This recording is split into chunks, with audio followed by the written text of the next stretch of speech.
The wind carried whispers across the dust plains, whispers of forgotten names and lost songs. The sky above was a pale, washed-out blue, devoid of birdsong or the contrails of long-vanished airships. Reality here was thin, frayed at the edges like a much-loved tapestry slowly unraveling. Places and people flickered in and out of existence, their presence dependent on the fragile threads of memory that still clung to them. Elias, a bard of the 14th verse, walked these fading lands, his worn leather boots kicking up motes of shimmering dust that seemed to dissolve into nothingness before they settled. His lute, its wood-scarred and its strings often out of tune, was his constant companion. Its melodies a defiant cry against the encroaching silence. The static. That's what the remaining inhabitants called it, the slow, relentless erosion of existence. It wasn't a cataclysm, not a war or a plague. It was a forgetting, a cosmic erasure, where the more something was unremembered, the more it ceased to be. Buildings crumbled, not from age, but from being forgotten. Skills rusted not from disuse, but from the stories of their practice fading from collective memory. Even the stars in the night sky winked out one by one, as their celestial narratives were lost to time. Elias was a Loremaster by trade, his levels and abilities tied to his knowledge of the world's history, its myths, its songs, and its legends. His power wasn't in swinging a sword or casting a spell, but in the resonance of his voice, the skill of his fingers on the lute strings, and the depth of his understanding of what was being lost. He approached a small, struggling village clinging to the edge of a dried-up lake bed, which was called Oak Haven, though few remembered why, as the last oak tree had faded decades ago. The villagers were gaunt, and their eyes held a weary resignation. Their crops, reliant on the memory of fertile soil and predictable seasons, were failing. Their children spoke in fragmented sentences, their vocabulary shrinking as the words themselves seemed to lose their substance. He was greeted by the village elder, a woman named Maeve, her face etched with the lines of hardship and fading memories. "Bard," she said, her voice thin as the wind, "we heard tell of your coming. You say you remember things." Elias nodded, his heart heavy. He had traveled many such villages, each one a little closer to the final fade. "I remember much," he replied. "Tell me, Maeve, what is it that you fear most?" She looked out at the parched fields, at the children playing a silent game in the dust. "We fear the forgetting. We feel it creeping in, stealing our memories, our stories, ourselves." "Then let us sing," Elias said, lifting his lute. "Let us tell the tales that still echo in the bones of this land." For the next few days, Elias became the heart of Oak Haven. He sang the ballad of the River King, whose waters once nourished these lands, his voice weaving a vivid tapestry of rushing currents and bountiful harvests. As he sang, the villagers' eyes would light up with fleeting glimpses of that lost abundance. He recounted the legend of the first farmers, their names and techniques almost completely forgotten, but as he spoke, a flicker of understanding returned to the faces of the struggling cultivators. He played the lullaby of the twin moons, a melody so ancient it seemed to hum in the very air, and for a night the children slept soundly, their dreams filled with the gentle light of celestial bodies that were still, for now, remembered. Each performance was a struggle against the static. It felt like trying to hold back a tide with a single hand. The energy it took to fully recall a forgotten story, to imbue it with enough resonance to temporarily anchor it in reality, was draining.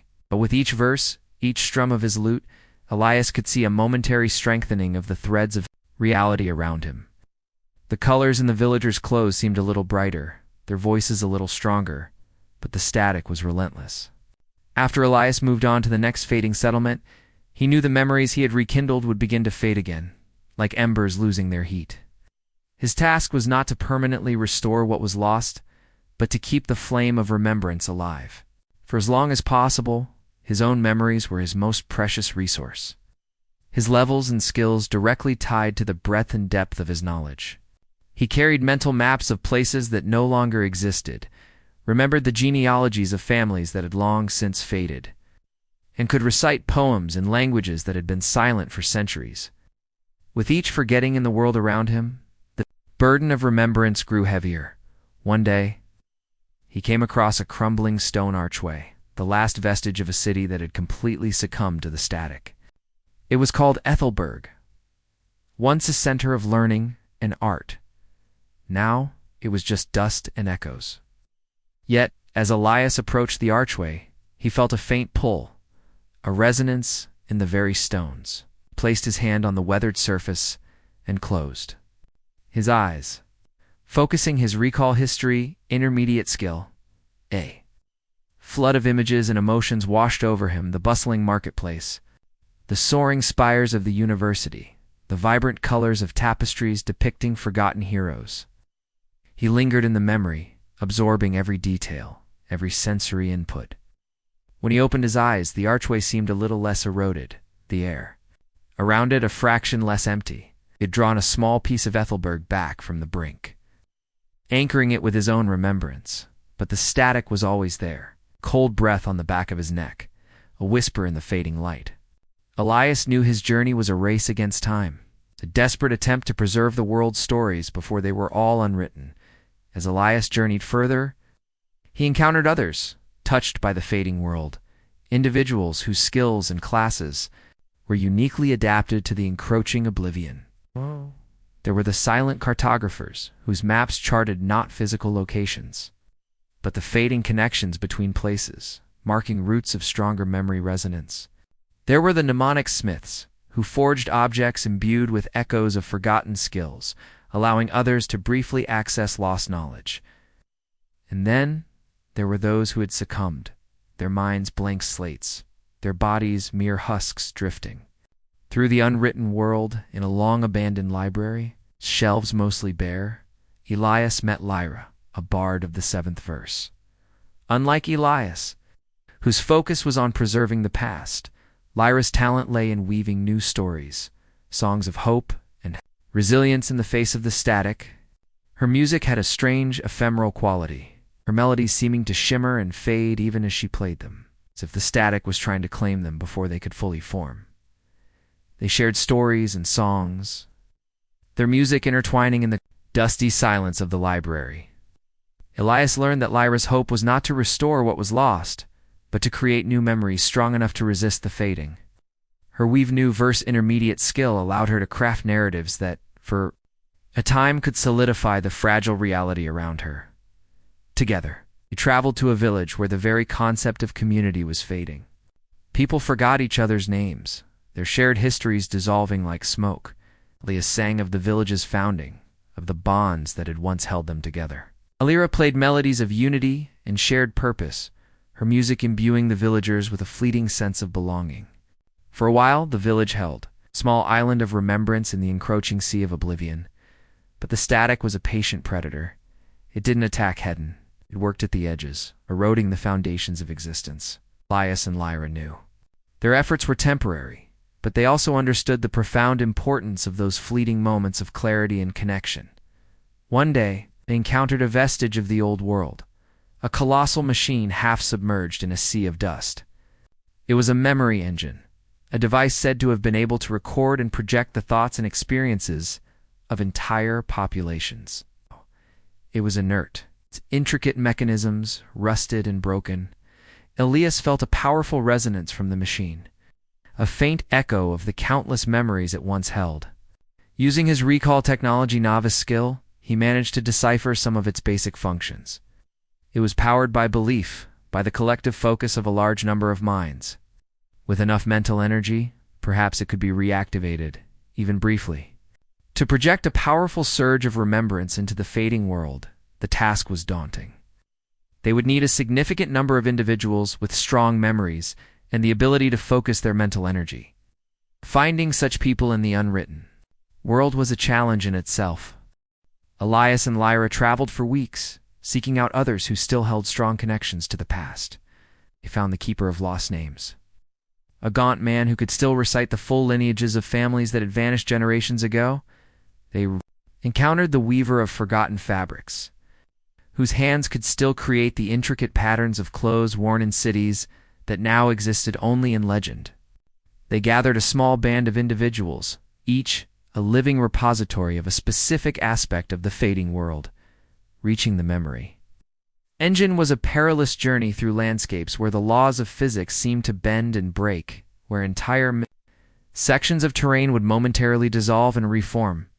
They faced creatures born of forgotten fears and anxieties, their forms shifting and indistinct. Elias's knowledge of ancient folklore and Lyra's melodies of courage often proved more effective than any weapon. Finally, they reached the colossal machine. It loomed before them, a monument to a lost age of technological marvel. Dust devils danced around its base, and the wind whistled through its broken gears like a mournful dirge. Activating the engine proved to be an immense undertaking. The gathered individuals had to focus their minds, channeling their memories into the machine's core. Elias, with his vast knowledge of history, served as the anchor, his mind a conduit for the collective remembrance. Lyra's music wove through their minds, enhancing their focus and strengthening the resonance as they poured their mental energy into the engine. The air around it began to shimmer. Faint holographic images flickered to life. Glimpses of the city that once surrounded it, the faces of people long gone, vibrant colors of a world that was slowly being unwritten. The strain was immense. The static pushed back, trying to extinguish the fragile flames of memory. The participants' minds began to waver, their focus threatened by the encroaching oblivion. Elias pushed himself harder, delving deeper into his own reserves of remembrance, calling upon stories from the very dawn of their world. Lyra's music grew more intense, a powerful anthem against the fading. For a brief, glorious moment, the memory engine roared to life, projecting a colossal wave of pure, concentrated remembrance across the dust plains. The landscape around them seemed to solidify, the colors becoming richer, the details sharper. For miles, the unwritten world flickered back into a semblance of its former glory. But the surge was temporary. The engine sputtered and died, its energy exhausted. The world around them began to fade once more, though perhaps not quite as deeply as before. They had pushed back the static, even if only for a little while. They had reminded the world and themselves of what had been. Their efforts at the memory engine had taken a toll. The gathered individuals were exhausted, their memories temporarily depleted. The static seemed to have intensified in response to their defiance. Lyra, in particular, seemed weakened. Her ephemeral melodies were fainter, her new verses harder to form. Elias worried about her. He had come to rely on her unwavering hope and the resilience of her music. They found refuge in a small, isolated valley, a place where the echoes of an ancient forest still lingered, the memory of rustling leaves and birdsong, a palpable presence in the air. It was a place of quiet beauty, a temporary respite from the encroaching oblivion. But even here, the static was relentless. One morning, Elias awoke to find that Lyra was gone. In her place, she had left a single, perfectly preserved feather and a small, intricately carved wooden flute. As Elias held the flute, he felt a faint resonance, a whisper of her last melody. It was a lullaby, soft and gentle. A farewell to a world that was fading away. Grief washed over Elias, a sharp, aching void in the already emptying world. Lyra, the weaver of new hope, had finally succumbed to the forgetting. The weight of remembrance settled even heavier upon his shoulders. He knew he couldn't stay in the valley. The fight against the static was not over. I owed it to Lyra, to the others who had joined their cause, and to all the forgotten souls of the unwritten world. To continue his journey, he took up his lute and began to play the lullaby Lyra had left behind. As he played, the memory of her filled the valley, her bright smile, her unwavering spirit, the ephemeral beauty of her music. The lullaby seemed to soothe the lingering echoes of the fading forest, a gentle acceptance of the inevitable. Elias understood then that his role was not just to rage against the dying of the light, but also to sing a song of peace for what was lost. Remembrance was not just about holding on. It was also about letting go with grace. Elias continued his solitary journey across the increasingly desolate landscape. The static was growing stronger, and the places where memories still held sway were becoming fewer and further between. He encountered more of the blank husks, their eyes empty, their minds completely unwritten. He reached the ruins of Ethelberg again. The archway he had briefly restored was now almost completely eroded, just a few crumbling stones barely visible. Above the dust, the memory he had pulled back was fading. He climbed to the top of the highest remaining fragment of the archway, his lute in hand. The wind howled around him, carrying the whispers of forgotten names. He looked out across the vast emptiness, the unwritten world stretching to the horizon. He knew this might be his last performance. His own memories were beginning to fray, the edges of his vast knowledge becoming blurred. The effort of recalling, even the simplest verse, was immense. He closed his eyes and took a deep breath. He thought of Oakhaven, of Maeve's weary face. He remembered Lyra's hopeful melodies in the silent library. He recalled the surge of remembrance at the memory engine, and he thought of all the forgotten stories, the countless lives that had faded into oblivion. He began to play. He didn't sing of heroes or kings, not of great battles or wondrous inventions. He sang of simple things, the warmth of the sun on skin, the taste of rain, the laughter of children, the comfort of a shared meal. He sang of the beauty of the world, even in its fading. He sang a lullaby for the unwritten, a gentle farewell. To a reality that was slipping away, his music was weak at first, his fingers clumsy on the strings. But as he played, something shifted. It wasn't a surge of power or a sudden strengthening of his memory. It was an acceptance. He was not just a bard of the end times. He was its chronicler, its eulogist.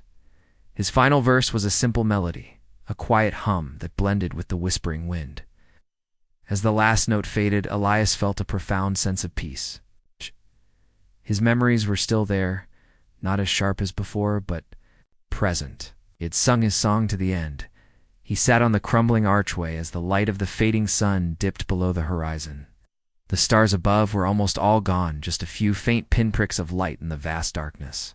But even in that darkness, Elias could still hear the echoes of the world's stories, carried on the wind, woven into the fabric of the static itself.